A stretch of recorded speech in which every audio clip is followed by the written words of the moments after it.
Securing the right to vote is only the first step in building a nation. If a country controls its ballot boxes but remains dependent on outsiders for its wealth, technology, and jobs, independence remains incomplete. We can see how the specific strategies of South Africa's liberation movement are mirrored in the economic transformation happening right now in Uganda. Looking at this archival image, we see young South Africans marching against apartheid, a total system enforced by the National Party to strip the black majority of their political, economic, and land rights. The government responded to protests by heavily militarizing its police force. Yet, as the 1970s and 80s proved, physical force is an ineffective long-term solution to fundamental grievances regarding human rights. The liberation movement succeeded by adapting its tactics to the nature of the regime. They began with intellectual protests and petitions to challenge the legality of apartheid. When the state responded with lethal force at the Sharpeville massacre, they formed Umkhonto we Sizwe to engage in armed sabotage. But the movement eventually identified a more effective pressure point. They turned to labor militancy. When black labor unions stopped working, they stalled the state's industrial machinery, proving that the economy was the regime's Achilles heel. This economic pressure, more than any other tactic, forced the government to the negotiating table. This photograph shows a South African classroom operating under the 1953 Bantu Education Act.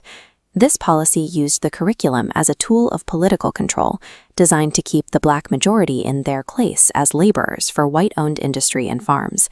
However, denying a people quality education inadvertently creates a revolutionary consciousness. In 1976, students in Soweto recognized they were being trained for subservience. Their rejection of the state's attempt to force Afrikaans as the medium of instruction sparked the final phase of the liberation struggle. This same struggle between education and economic independence continues in modern Uganda. A curriculum that produces only white-collar job seekers leaves a generation politically conscious but economically dependent. Uganda's competence-based curriculum is designed to break this reliance. By prioritizing vocational and technical skills, the goal is to produce job creators who can drive industrialization, mirroring the shift away from Bantu education.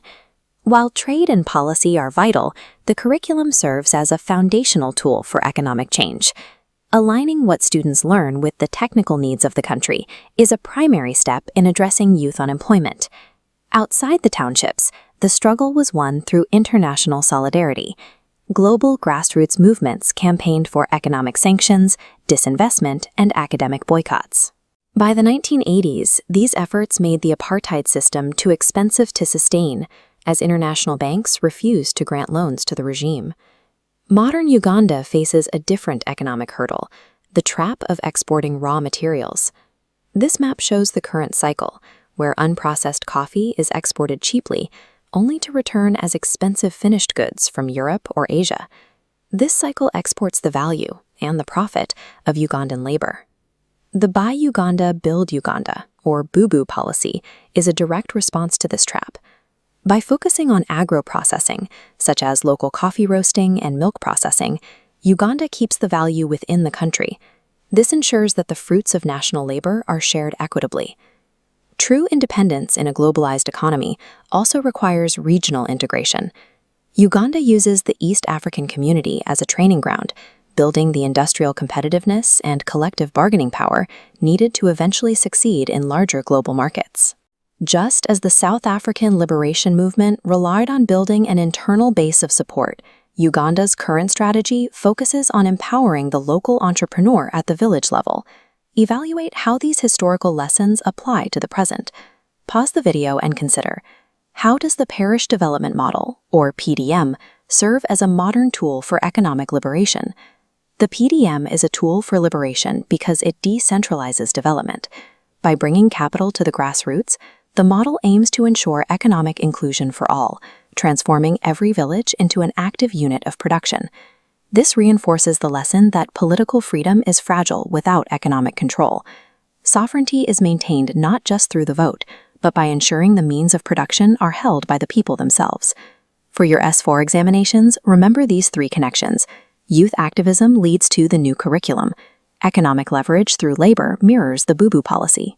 And international solidarity is applied through regional integration in the EAC. Master these connections, and you'll understand both the history of the continent and how those same principles are being applied to modern development.